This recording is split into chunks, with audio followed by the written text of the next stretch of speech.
Hi, welcome to Monday Night Chat, episode 158.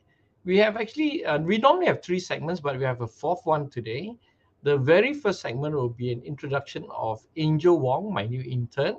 That will be followed up by the questions on Ayuh Malaysia, where we have two guest speakers, Prasanth and Tyra. And then we go to the hot topic, and the hot topic for this week is really quite simple. It's about the flood mitigation efforts, an update for everybody out there. And today we had a big rain, so I think this is quite topical. And lastly, we have an open Q&A session. Yeah. Okay. So let's bring in the rest of the team. Everybody, who's there with me tonight?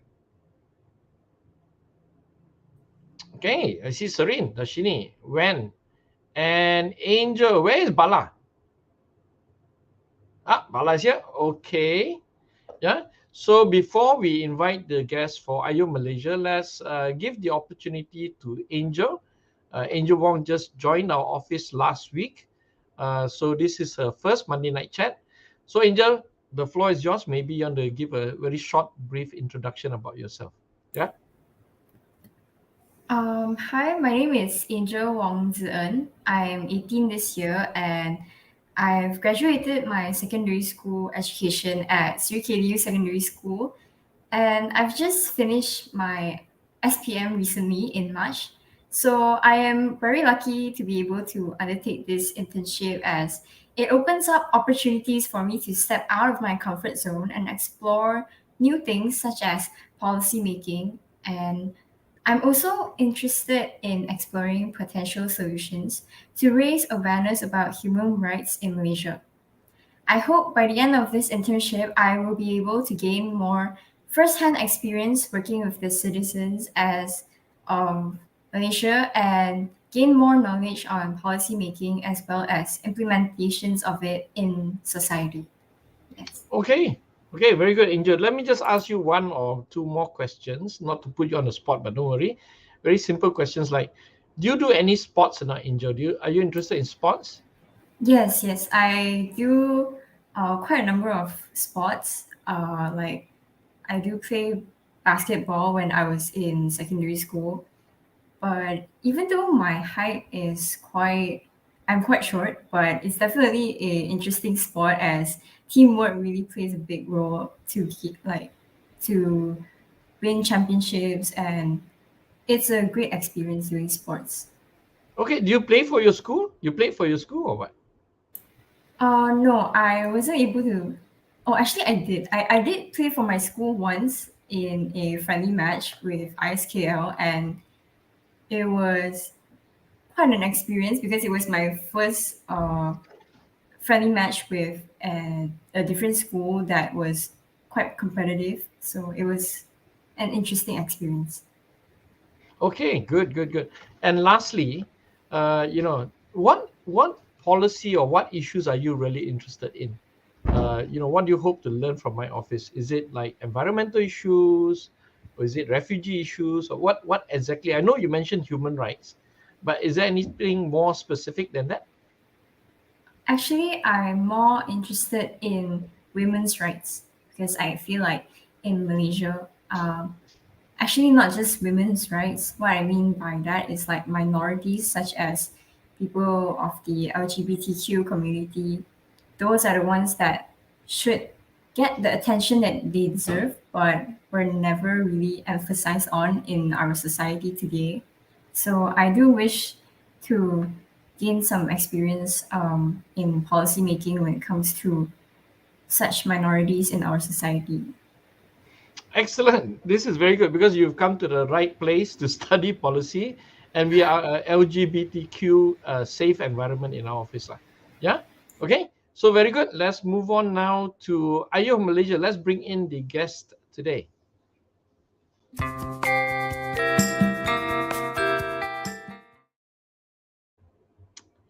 Okay, let's get Tyra in and also Prasanth. Prasanth, your video is not, I mean, his connection is not very good, so he's decided to go just on voice. But you can see he's very handsome. So don't worry, he looks exactly like his picture. Okay. How are you guys doing? Okay? Yeah, we're doing great. Thank you so much. Thank you for the invitation. I'm so happy to be here. Oh, you're welcome. Tyra, I've just met Tyra about a week ago, in fact, Yeah. first time. Yes. She came up to me and said that she was interested in policy. I thought it's quite good, lah, since we do a lot of policy, that we invite Tyra. But for Prasanth, where are you? Prasanth? I'm actually in Klang, YB. I came here for party election campaign. Actually, I'm good, Okay, but I'm a bit tired because I followed YB Rafizi for the campaign, Ayuh I Malaysia. see. Yeah, Prasanth I met couple of times. Prasanth I know quite well, right? I think we Yeah, at least 2 or 3 times like this, right? I think the last time we met was in the Menteri Besar house in the Negeri Sembilan, correct? yeah, correct, YB. Okay. So I'm gonna bring in my officers and my intern. I think joining us will be Dashini. So she's head of programming. And then when an Angel, we're just giving them some airtime, and since they're also young, this program we try to give focus to youth issues, right? So we already have a few questions to ask, but I'll start the ball rolling by asking the very first question, right? So this is open to both Prasan and also Tyra, but we invite Tyra to speak first, like ladies first, right? What led you to being engaged or being aware of the political at a very young age, like, I suppose, right? What got you into politics? A simple question. Let's start. Yeah, Tyra. Okay, thank you so much for the questions. I guess there are a few reasons actually. I'm not sure if I engaged in politics at a young age. Perhaps I think more seriously when I was 20, but I guess like political awareness sort of like there in secondary school because I came from Kelantan, and as you know, Kelantan was the only opposition state for the longest time since I think 1998, right, 1999. So I also went to a religious state school, Mahat Muhammadi. So like sometimes it gets political. There's some sort of like a political preach or whatsoever. So I'm exposed through that, and my mom also like that political party member. So I used to go to, I mean, all the ceramas and everything. I think that's quite typical, but I guess when I was like 20, when I was at school as in university college, I guess school was a little bit boring for me, and I was mostly uninspired, and I think that's the main reason. And I was also a debater of two languages when I was in school and also college, Malay and English. So I always feel like I need to find substance of which I couldn't really comprehend or like find what I need at that point in time. So I I had to find something that I'm passionate about. So I went outside and I found political and also intellectual activism. So I guess it started from there. I joined Sekolah Politics, Sekolah Demokrasi, and just to get into the students' movement as well, to the rally and stuff like that. So I guess that's how I engage politically. Like Okay, it's good, Tyra. I mean, yeah, fellow Kelantanis. So we always welcome fellow Kelantanis to speak. It's good. I think what I understand is like your family, like your mom, right, was in politics. So that's sort of, and then your own political awakening after 20, lah, right? Correct? yes, Yeah. yes. Okay. Prasan, you tell me about your political journey, brother. Okay, YB. Thanks for the invitation for tonight's chat with YB Wong Chen. Thanks for the team also. Actually, YB, my ambition to become a politician started at the age of 16. As you know, my father is in politics in keadilan. So since 2008 or 2007, I actually started to spark me to light into politics because of Hindraf that point of time in 2007 when I'm just 13 years old. So that point of time, it sparked me to like politics. So then after that, I chose law because it's related to politics. After my SPM, I did my LLB because it's too near to politics. Then I joined keadilan at the age of 19 years old. Since that uh, until now, I'm in keadilan. So I started from below until I became the candidate for Dundrim during the PRN Melaka. Okay, very good, very good. Okay, so let me just ask very directly, because you two look very young. How old are you exactly? If you don't mind. Yeah, maybe this one Prasanth dulu lah. Prasanth, your picture here, you I'm look like 16 lah. I'm 28 years old, YB. Okay, good. And Tyra, I know it's difficult to ask, but tak apalah, tanya juga lah. Yeah. I'm 29. Oh, 29. Okay, so both of you about the same age. And Dashini, how old are you exactly, Dashini? Wait, you're muted. Oh, sorry. I'm 24 this year, boss. 24, right? And Wen Yep. and Angel are like 18 and 19. Okay. Yeah. So I'm gonna hand over the mic and ask them to ask questions which are relevant to youth issues lah. Okay. So I'm gonna fade to the back. Dashini, you take over now. Sure, can, boss. Okay. All right. I have a. Oh, sorry, Tara. No worries.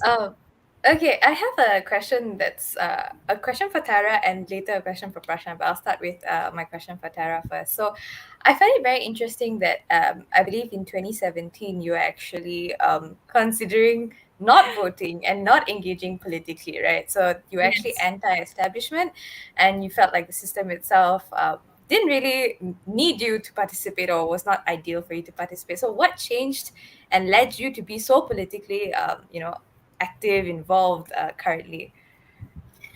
Okay, thank you so much, Darshini. I think I'm so happy that someone finally asked me this question. Okay, so basically, yes, in 2017, I went for Undi Rosa. I mean, I'm not sure if I'm proud of it. I think it's a journey for me, but also like I don't know how to say how to say this, but I think it sort of like matures me from time to time, and all those things that sort of like shape you as a person you are and the vision and mission you have for this country. So at that point of time, I did not agree for with Mahathir Mohamad, Dr. Mahathir Mohamad as the prime minister candidacy, as a prime minister ship candidacy at that point of time. I feel like because like I understand maybe because the sentiment from the state of Kelantan, but also like from my readings and everything, how the institutions and everything were numbed by Mahathir, the fruits of Mahathirism for 22 years, and also the crony capitalism itself. So I was a little bit worried that because of his personal vendetta whatsoever with the president, sorry, the current party president, Dato Sri Anwar Ibrahim. So I'm just a little bit worried. But also it showed one thing of which that we are lack of leaders. It looked like we don't have many leaders for prime minister candidacy. For me.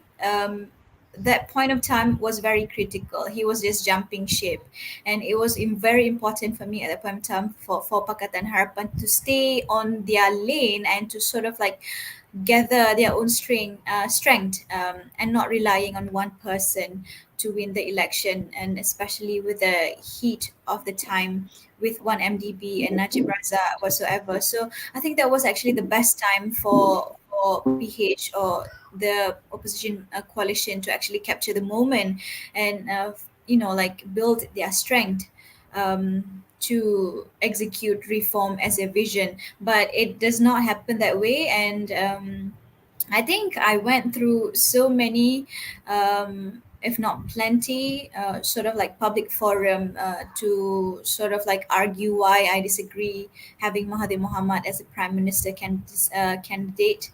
And also there was like debates and stuff, and I burned bridges as well with people because like they were so excited to look forward to Putrajaya. But for me, power is one thing, but filling the vacuum of power is another.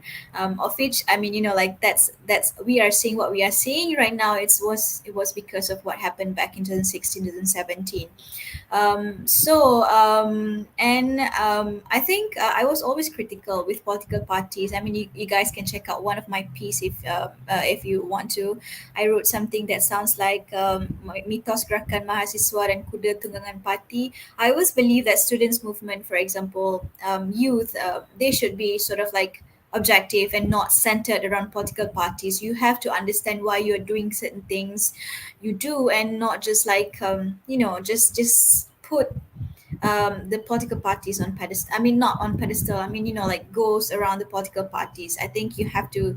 I always refer to sort of like 1970s student movement, of which they are very independent without political parties, and I wish we could have that again. So I think the reason why I'm in actively in politics right now is because like I put certain standard for myself. Like for example, I need to have like certain substance or certain expertise. I would say then only then I want to jump into politics. I don't see politics as a career. Actually, it's more like a calling.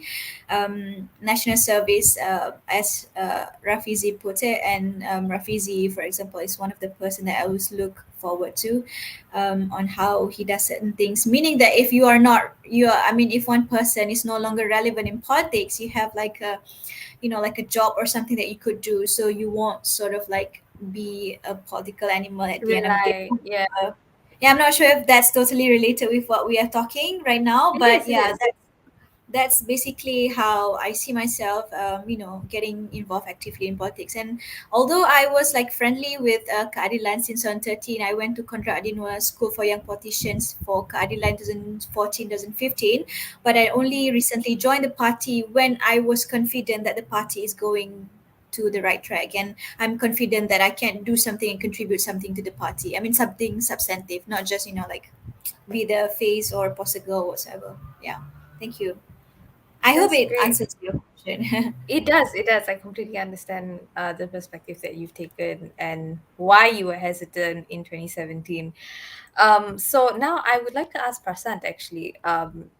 I believe you actually ran as a candidate prior to this, political candidate. So, what was your experience like? And if I could, I'd like to ask you a few. I'd like to ask you a bit more about the policies that you pushed for, mainly increasing the sports facilities or menaik tarafkan the sports facilities in your area, increasing internet penetration and things like that. So how did you decide that these were the policies that you wanted to champion when you were running for for your seat in the elections, the state elections?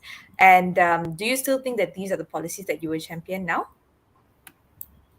Okay, thank you very much, Rashni, for the question. Actually, it's very tough to become a candidate at this age because I'm just last year, I'm 27 years old when I became the candidate for RAIN.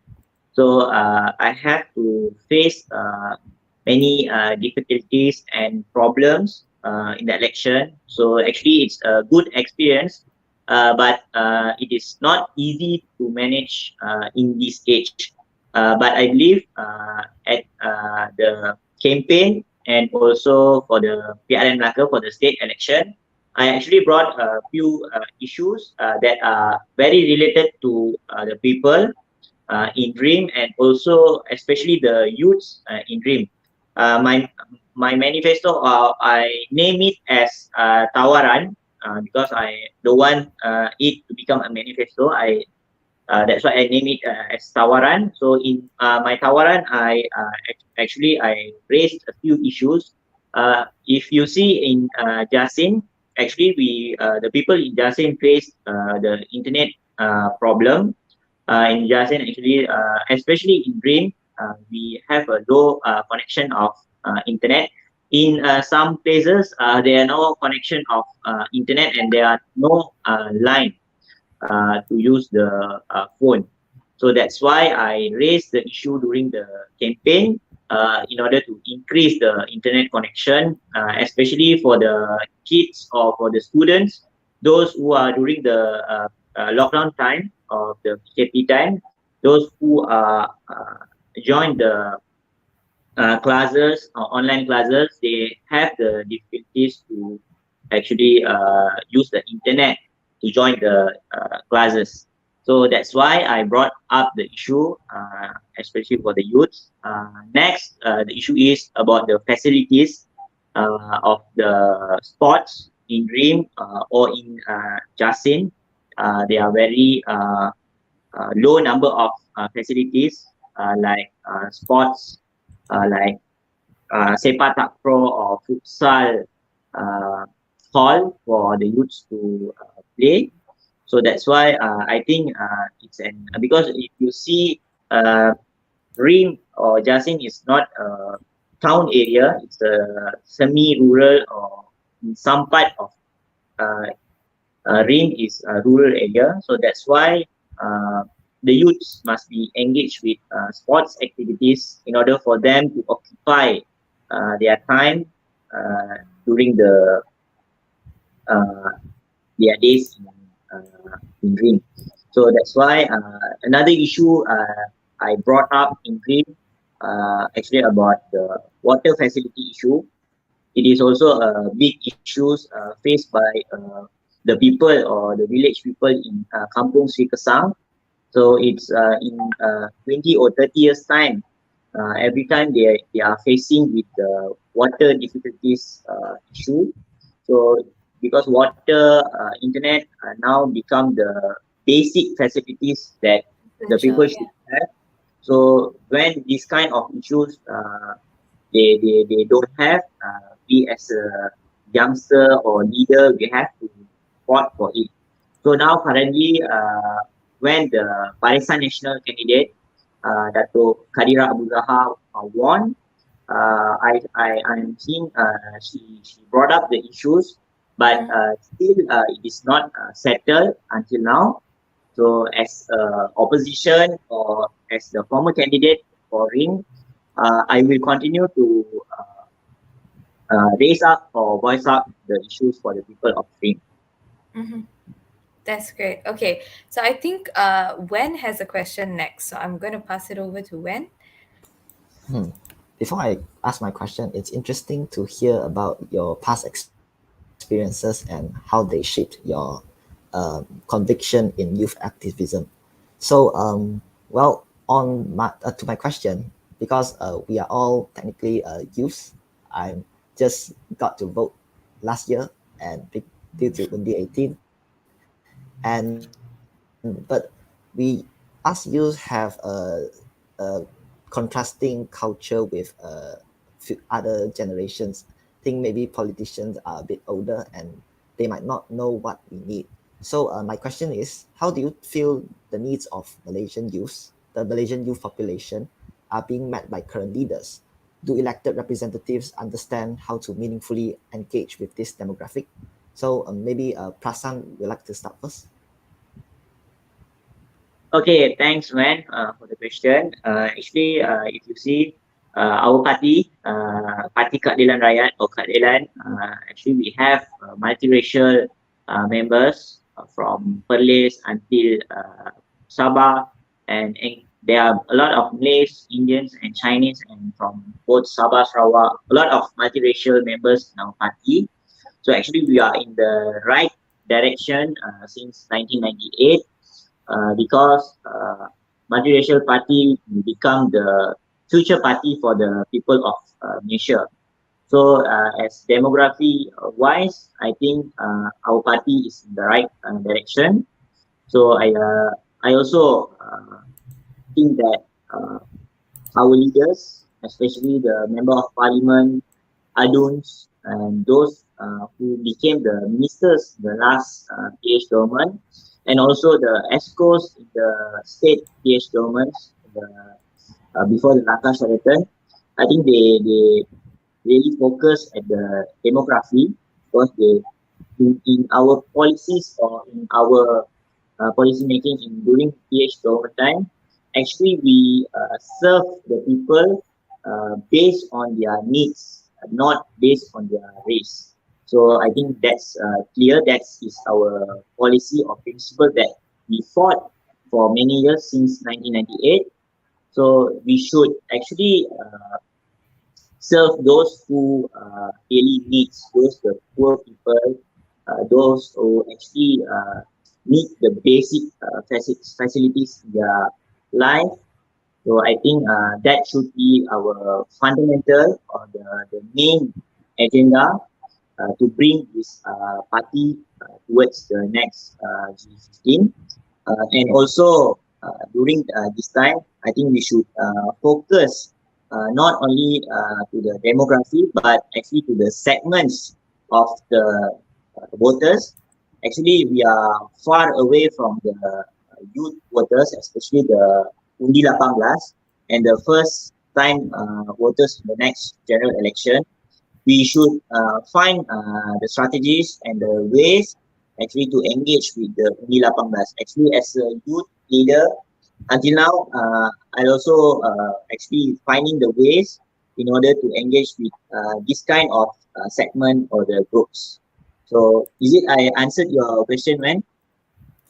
Yes, I agree that I'm also very excited to see how Keadilan will campaign to us Undi 18 population. And okay, and next up, what is your opinion on this, Tyra? Oh, okay, thank you so much, Wen, for the questions.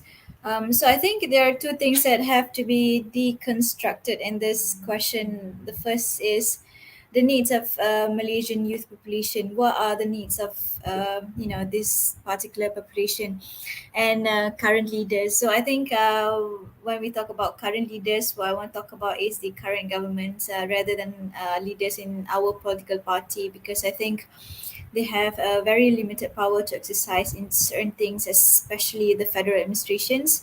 So yeah, I think a little deconstruction of the needs of the Malaysian youth population. I think what we need is education, good employment, good living standards, like opportunities, and also like that could achieve at the end of the day the human dignity itself. And I think it's very timely that we also have the campaign of Ayuh Malaysia that includes one of it is democratizing education. Do the needs of Malaysian youth population are being met by the current leaders? I'm really sorry to say this, but I don't think so. I don't necessarily think so. I'm gonna be very critical here. I'm not gonna like hold any bar and pretend like it's okay, because I think it is saddening that in 2022, after almost 60 years of independence, we still have youth who have to climb the trees and who have to like travel 20-30 kilometers from their place, from their kampong, just to get internet connection to follow online classes and whatnot. That's one thing of which already sort of like denied them their rightful right of education, and that could actually halt towards a good employment later on. And then also employment, for example, I think we have to adhere and we have to admit to the fact that we don't produce high quality jobs in Malaysia. I think almost 25 or 30% of the youth or Malaysian population generally actually engage with gig economy. And when we talk about gig economy, it's not the remote work of which you can stay at home and then you can earn 5-6 thousand, or you found some sort of like apps or whatsoever. It's not necessarily that, but gig economy, Grab, Food Panda, riders and whatnot. So I think in 10-20 years later, we're going to suffer because we're actually losing those skilled workers. What's going to happen to this country? I mean, like we should be worried about that, because we are not able to produce good jobs. People are living, especially the youth, are living from one paycheck to another. So I think that's problematic, and especially when they are engaged and when they are involved with gig economy, they don't have sufficient social security protection. For example, they are denied of EPF and SOCSO. And I think as a youth, it saddens me to see, like sometimes when you are on your way back home, or running errands or whatsoever, I had to sort of like witness Food Panda rider just, I don't know, macam accident and whatnot, and then they just lied on the road. And for me, a sad state of affairs, and it's mostly youth, because they're either we have to also adhere to the fact that most of us are actually sandwich generation. I'm a mother of one, but sandwich generation, of which you have to sort of like pay for your parents, and also you have like a family of your own. So those are the things that sort of like suppress and repress a good and rightful living condition that are deserved by our youth. And when we talk about education, for example, I always I mean, democratizing education. I feel like there's like we delve deeper towards sort of an unequal opportunity of education, because rich people, I mean, look at the state of education right now. I mean, we talk about lost generation because of COVID, and then but also like rich parents could always send their kids, they have access and avenue to enroll their kids to better school. And like those poor people, B40, I'd rather say it's B60 actually. Considering multidimensional poverty as well, they don't have access and revenue to send their kids to school, so it's like a double jeopardy that could actually sort of halt and the access or opportunities to a better living condition later on. And to answer the question, do elected representative understand how to meaningfully engage with this demographic? I think YB Wong Chen is very good at this. Obviously, I mean, you've been engaging with this demographic of people, youth population. I mean, just look at your office, for example, right?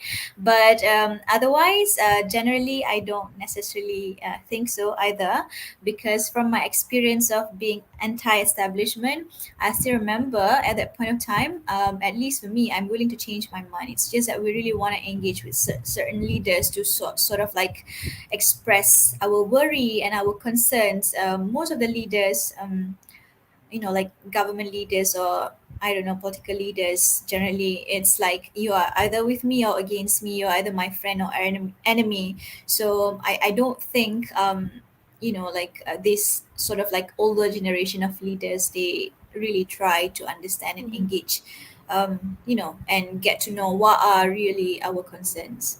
So I hope that answers your questions. I Yeah, think it that's definitely is. Yeah. And I think that leads us very nicely into Ayuh Malaysia and what we are doing. I mean, what you guys are doing there to engage with the Malaysian youth and to galvanize them into participating politically. So I'm going to invite Angel to ask the last question, and that's kind of, I think, how we're going to wrap this up. Short summary of what Ayuh Malaysia is doing, and moving forward, what you guys have planned. So, Angel.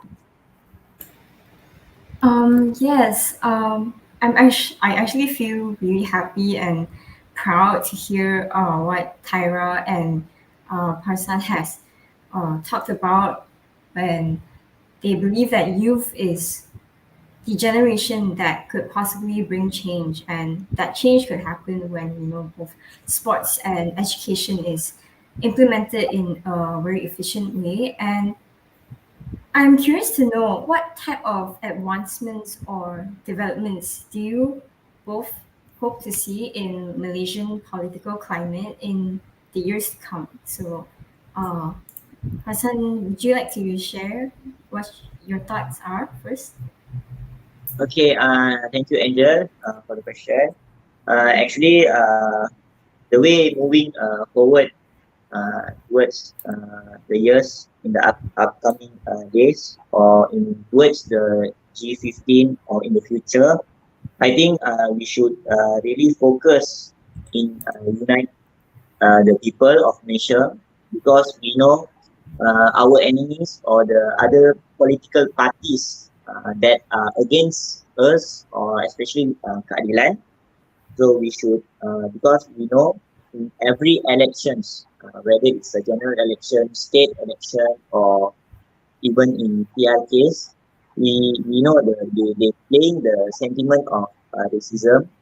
So as a nation, we should unite to against the racism brought by the parties, especially the parties based on one race. So I think as the future generation and also the current youth, our challenge is to those especially those in political parties, the current youth. We know most of the youth they are not into politics, so it's also a challenge for us because it's very hard for us to bring them into politics. That's one.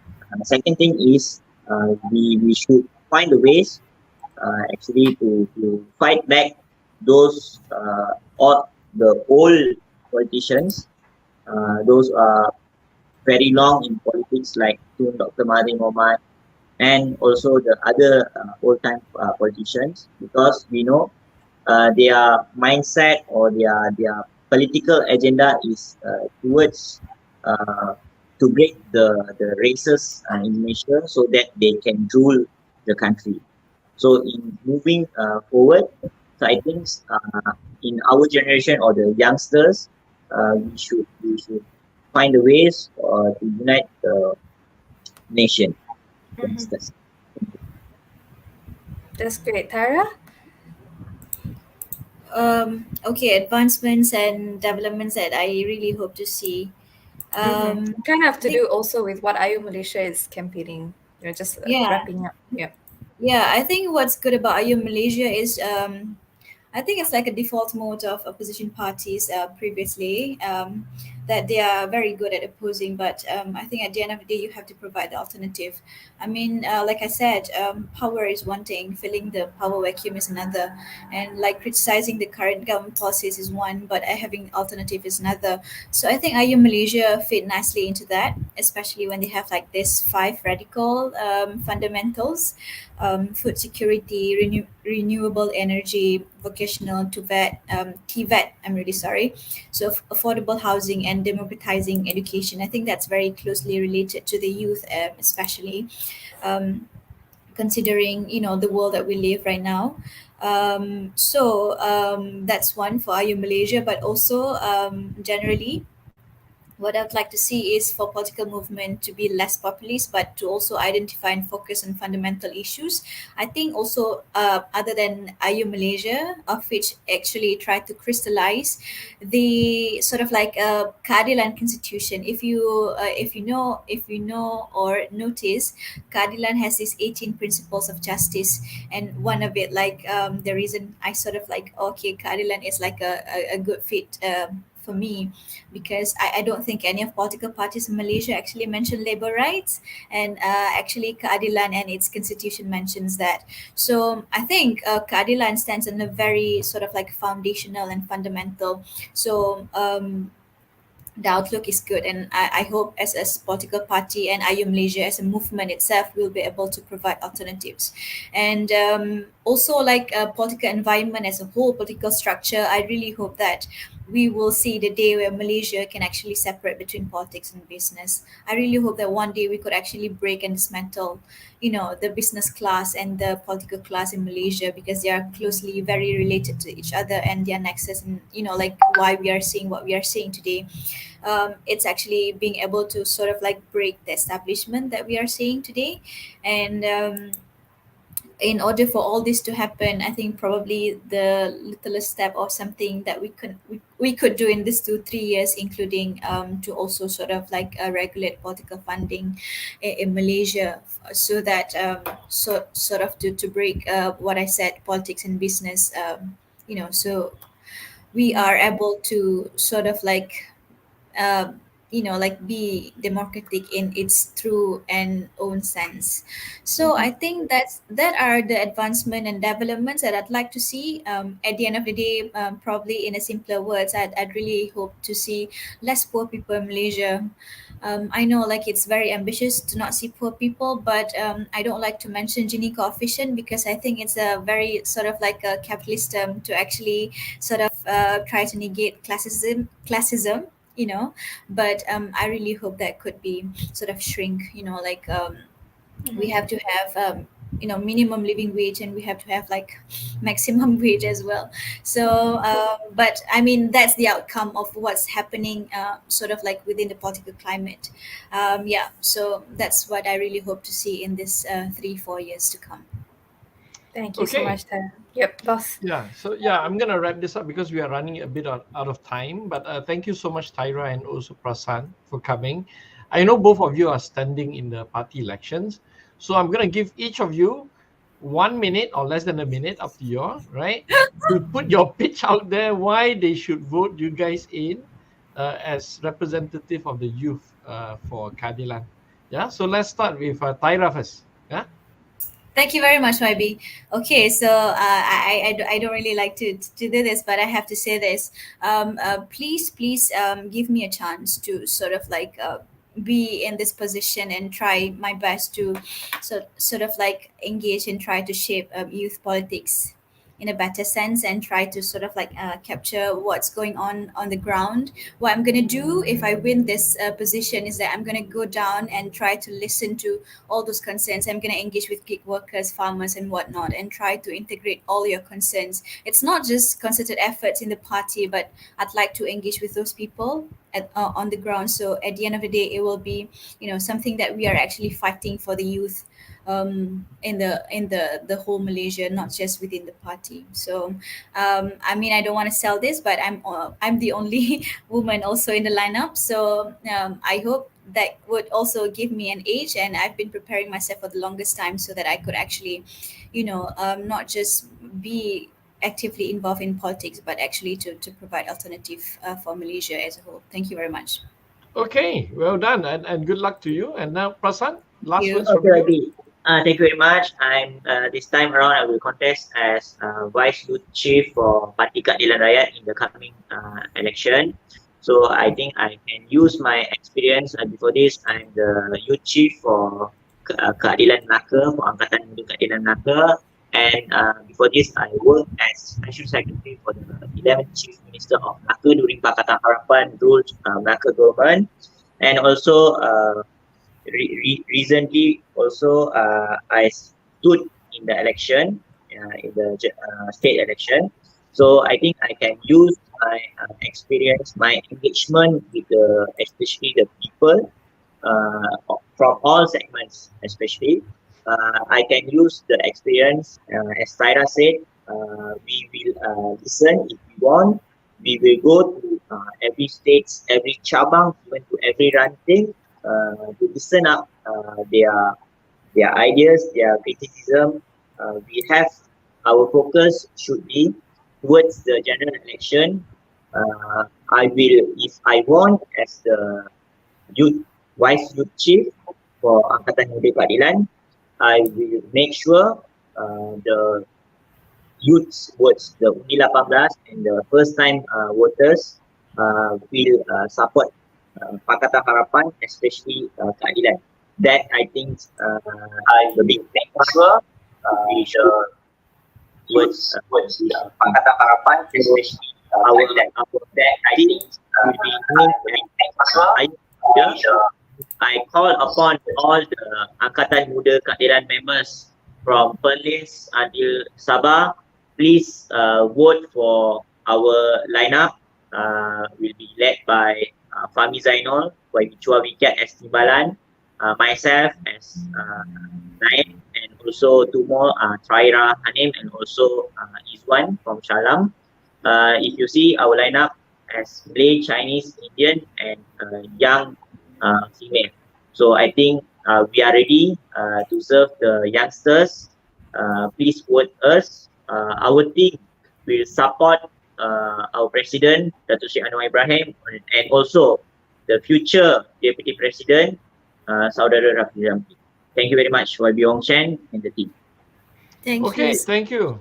Thank you. Thank you. Tyra, yeah, you want to say something, Tyra, very quickly? No, I just want to say thank you for the opportunity to speak with like your program tonight. Thank you so much for the invitation, and Okay, thank you. you guys are most welcome, right? Now, all members Keadilan out there, I'm wearing a Keadilan shirt today, right? Keadilan members, the most important thing is to vote. Yeah, I'm not trying to pitch any side, but the most important thing is on the day in early May, to do your duty and vote the future of the party. Okay, let's end this session now. Thank you again so much, Prasanth and Tyra. Dashini, can you hit the button for hot topic?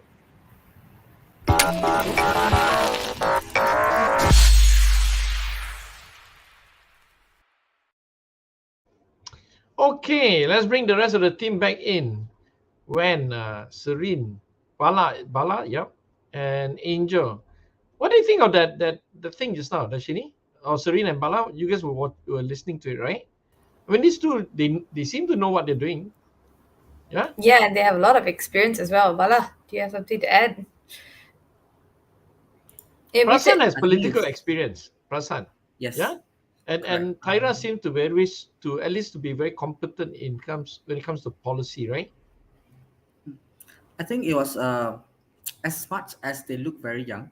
Uh, I we have to notice that they're not actually very young, but I am very surprised that they know they sound like they know what they're talking about. So that was great.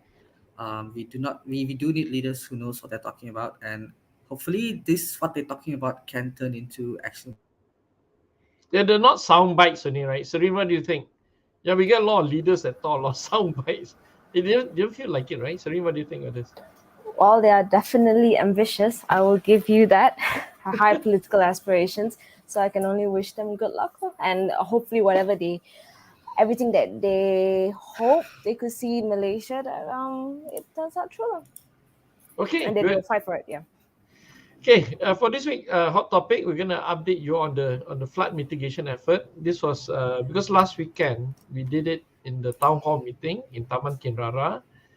There's a bit of confusion because we didn't have a very good mic system, but we did put it on Facebook. But we want to emphasize again, what is the latest on the flood mitigation. So that's why we decided to do the hot topic on this. So Bala has prepared some basic slides. Bala, you want to run them, and maybe you run the commentary on this lah. Yeah, go ahead. Okay, let's do this. Share the screen. Yeah. Okay, here you go. So these are some of our. So we have been working on this for a very long time now. Since February.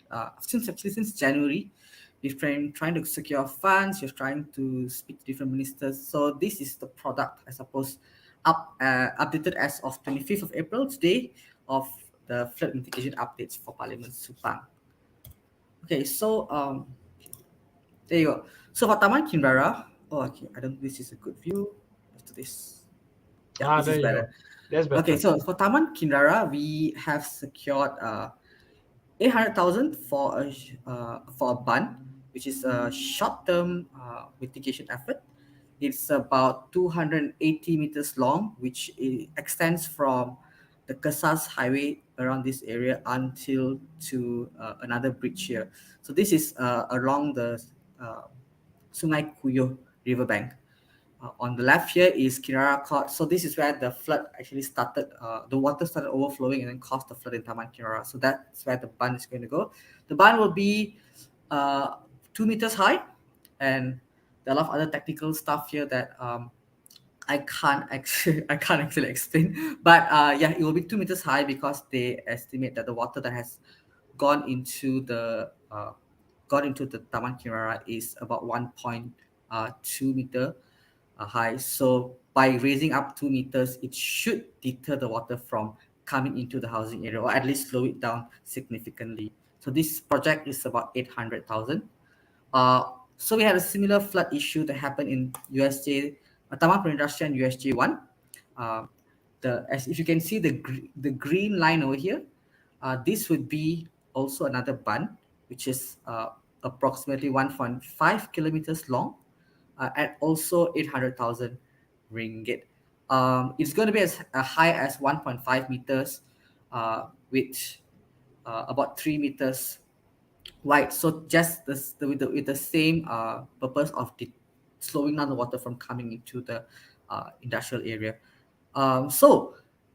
This to secure. Let me add something. Yeah. Yes. Bala. Okay, let me just add something. Why is this USJ 1 800,000 compared to the Taman Kirara 800,000? Is quite simple. Yeah, you see this one. This one has a lot more piling work because most of the riverside, the embankment there has been degraded. Whereas you go back to the other one, USJ 1, yeah, this one they have an existing walkway at the top, So this site, the is just a height issue. The land around it is not eroded. The embankment is solid, so it's much longer. It's 1.5 kilometer compared to 280 meters on the other one. But the stability of the structure is okay. So that's for is also 800,000. Yeah, Bala, you're going to say something? No, I agree with you. I was about to explain why there was a same price but different Okay. lengths. Okay. Sorry. Okay, continue, please. No, it's okay. It's okay. So yeah, moving on. But these are to clarify very short-term measures, but they are estimated to last for about 10 years. Yeah, it can last up to 10 years. But even though it lasts for 10 years, it's still a short-term measure to mitigate the floods. So the long-term measure would be there are two main projects that are going to be done. One is for Kolam Bohol. So we have a retention pond pretty close to Taman Kinrara, but it is in the Kuala Lumpur area, not within Selangor. So it falls under the jurisdiction of Kuala Lumpur and then DBKL as well. So as you can see that this red line is the border between KL and Selangor. Taman Kinrara is just across the border. So even though the water is coming from KL, we still got affected. So one of the long-term projects they're going to do is they're going to deepen Kolam Bohol. They're going to dig it deeper so that the retention pond will actually serve its purpose to retain the water before it overflows into the Klang River, the blue line over here. Yeah, so that is the purpose, but this is projected to start at 2013, probably end of 2013. So with a budget of 24.6 million ringgit. The project is, we can't be sure where the project progress is right currently at, but we do know that this is in the pipeline for 2023. But it's There's outside of another long. jurisdiction, right? No? Yes, Yeah? correct. It is That's in the Kuala problem. Lumpur. So we cannot be. I mean, we will try to talk to the MP that side, which is Teresa Kok, and we did Yep. see the FT minister, the Federal Territory Minister, YB Shaidan Kasim, right? But it's YB beyond our Wong. control to push for this, you know. Yep. So, but we will write letters and try to update you all from time to time on the status of this project. Okay. Yep. Yeah. Continue. So there's another long-term solution as well. As you can see, this river here, the light blue, is called Sungai Kuyo. So Sungai Kuyo was what overflowed into Taman Kinrara. But this Sungai Kuyo is not just this short strand. It's actually a much longer river. As you can see here, this blue line here extends all the way to Sri Kembangan. That is Sungai Kuyo. So Sungai Kuyo has, for the longest time, caused flood in many areas along the river. In Sri Kembangan, as you can see, these light blue circles, they are all places that were affected by the flood. So this is a much bigger project. It's part of RMK 12, where it was approved for 300 million ringgit. So this is also a project that will be going on for a long time. Also, once again, it falls under the Kuala Lumpur jurisdiction and some parts of Selangor, but it's also in Parliament Puchong, not Parliament Subang. So also something that we are unable to get updates about for now, but we will continue to look into the progress and see how the progress is going, so that eventually, this is Kolam Bohol, the purple color circle here, how this will lead into Kolam Bohol and eventually stop the floods, at least so that Taman Kinrara don't get flooded again. Do you have anything to add, boss? No, let's give the timeline. Yeah. What is happening? Okay, so this is a simple timeline of how fast. I have to reiterate that this is a very fast process already. For a project like this to be approved by the government in this time period is a miracle. Unheard of. Yeah, it's very unheard of. Okay, so what happened was the flood happened on the 7th of March. And then on the 11th of March, YB Wong Chen, our office, went together to the ground to see the location and the river that overflowed into Taman Kinrara with JPS experts as well. Then on the 15th March, we pushed JPS really hard to prepare the proposal. I was texting them almost every day, asking, dah siap ke? Okay, and then on the 15th of March, we got the proposal. We went to look at it, and then YB Wong Chen went to meet the Minister of Environment and Water, YB Tuan Ibrahim, Tuan Mat, passed him the proposal. and the proposal was passed within 3 days. Okay, so this is unheard of, but it's because we pushed JPS very hard, and then YB Wong Chen went directly to the minister to get this approved, and the project was approved within 3 days. And within less than a month, within 2 weeks, no, within about 10 days after that, the tender process started, and then we are estimating that the contractor will be appointed by 15th of May. We were told that it will happen sometime after Raya, but before the end of the month. So the project is also slated to start on the 20th of May, and it's about 3 to 4 months progress. So we will see the project complete around end of August. So hopefully it will get done on time, if not much earlier. We will try to see if we can push it to get done much earlier. But the bund will be up before the end of the year floods. I mean, the end of the year heavy rain. Yeah, that's right. No So, floods. so for all the constituents out there of Subang, I mean, we are aware. Every time it rains very heavily, like today, everybody panics, including myself, lah, because my office, we are running out of money. Yeah, we even God forbid if another flood hits us, right? I don't know what we're gonna have to do. We'll probably have to do crowdfunding and ask everybody in Subang to contribute $10 or something, right? But in terms of the speed of this, this is the fastest we can go, lah. And government process, right? You must have an open tender. So let's hope the tender will be awarded on the 15th of May, and then they immediately start on the 20th of May, lah.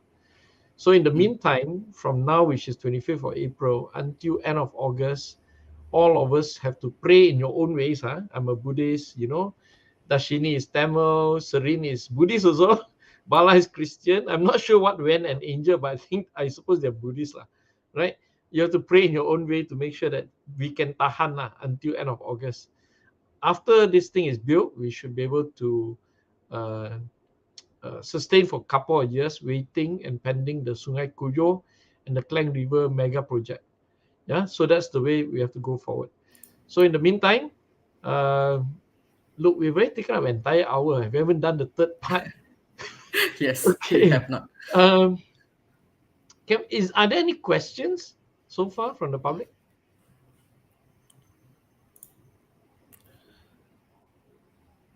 We do have some questions. Darshini, you want to take over? Let's do the Q&A quickly. Yeah, let's do the Q&A and then let's try and wrap up in 5 minutes. Okay, I'll do like super short replies. All right. So I think we have this from Douglas. It's a very long question. I don't even know if we can get this here, but essentially he says that since the first session was all about politics, I think he's asking about the elections, that most PKR reps are inactive, and that something needs to be done about leadership before it's too late, essentially. Okay, yeah, Douglas, I'm trying to read also at the same time. Mm-hmm. Douglas, first, my seat is no longer Kelana Jaya, it's in Subang. Yeah. Right. Other constituency, I can't comment about whether they're doing their work or not. So about leadership, we are trying to go through the party election.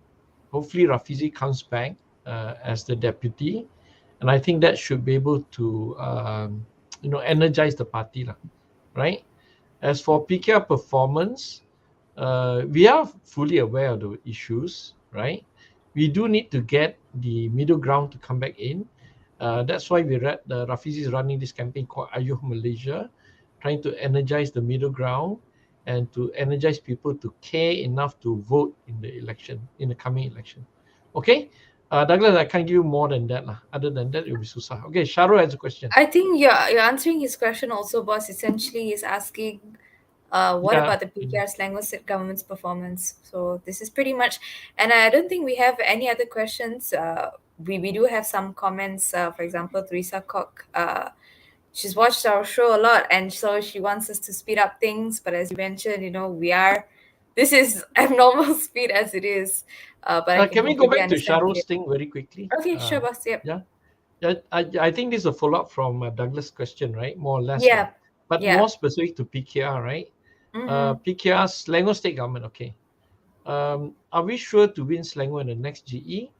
I think we should be able to win in the next GE. Whether the state Selangor government has performed or not depends a lot on the budget. I know, for instance, that when Azmin was Menteri Besar, he spent a lot of the money. So you can actually, this is a fact. So you can ask your reps who are from the Adons to ask about the financial situation of the state. But as far as I know, the state has no scandal of any sort. There was some concerns about the Kuala Langat land, but thank God census prevailed and that was stopped, right? So performance of a Selangor of a state government depends largely on finances as well. So in terms of governance, it's so far, thank God, no scandal whatsoever. So that's good. But I think they should be able to hold on to Selangor. Okay, let's go to the other question. Sorry, we're rushing everything, Teresa, right? Teresa, yep, I'm sure you are freaking out. I was caught in the KL flash flood today. Bala can testify. I called him at 3 o'clock to tell him to warn everybody, because what happens in KL 1 hour later happens in Subang, or half an hour, or happens in Subang, Kirara. And a lot of thanks. I want to thank all the people who sent me a lot of videos, right? A lot of people send us videos about the Sungai Kuyo, the Klang River backing up into there. We were very close. I think it was less than 1 meter before they hit the banks. Yeah, Bala, you were there. Yeah, what happened? Bala, I can't hear you though. Yeah, so I think we were pretty lucky this time around, because the timing was pretty tune. It was low tide during this time, so the water did not clog up and it went down to the ocean. I was just checking the tides when Yeah, the if it river rained a was bit about to later, come. it'll be a big problem. Yeah. Right? It happened at that would 3, be a 4 problem. o'clock, okay. If it happened at 6, mati, man. I tell you. Gone. So we were early for this period of time. For this time around, we were lucky, but that's why we want to hasten this whole bun project.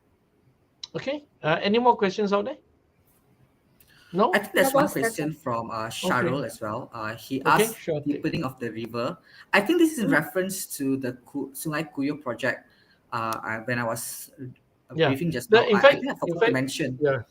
Yeah, I forgot to mention that. sorry. Yeah, it is a deepening of the river project. Correct. Yeah. But it's not just Sungai Kuyo. There's two other. They also do Yes. Sungai Klang and Sungai. What's the Sungai other Klang one? as The well. other one. Yeah, there's a Another. third river lah. Yeah. So the deepening. For us, the easiest one is the Kolam Boho lah. Yeah, Sharo? Yes. Kolam Boho, but 24 million. To me, if I think a lot of sand is there, why don't we give it to a sand mining company to take out? It digs out and save us some money. But look, once we go into the federal territory side, we have no jurisdiction. So we just hope that the FT minister and the MP on that side do their best to ensure that it's done quickly lah. Yeah? Okay. Anything else? No? That's about it. Okay. We'll be back next week. And next week is almost Raya, right? Is it during Raya? I think it's on the It is way. Raya, actually. It is. Yeah. It is Raya. Then Yeah, we're it gonna is take a Raya. break. I think we'll take a break next week. Yes, we'll we'll be take a back break. after Raya. So to all our constituents out there, we'll be back Monday Night Chat in 2 weeks' time. But before that, Selamat Hari Raya. Why don't we say this together? 1, 2, 3. Selamat Selamat Hari Raya. Yeah. That was terrible. That That was was coming. so But not in sync. Let's try again. I think there's some sort of lag in time. Okay, Bala, you do the countdown. Okay. 1, 2, 3. Selamat Hari Hari Raya. Raya. Okay. That Well, was we tried our better. best. Okay, bye-bye. Okay. Bye.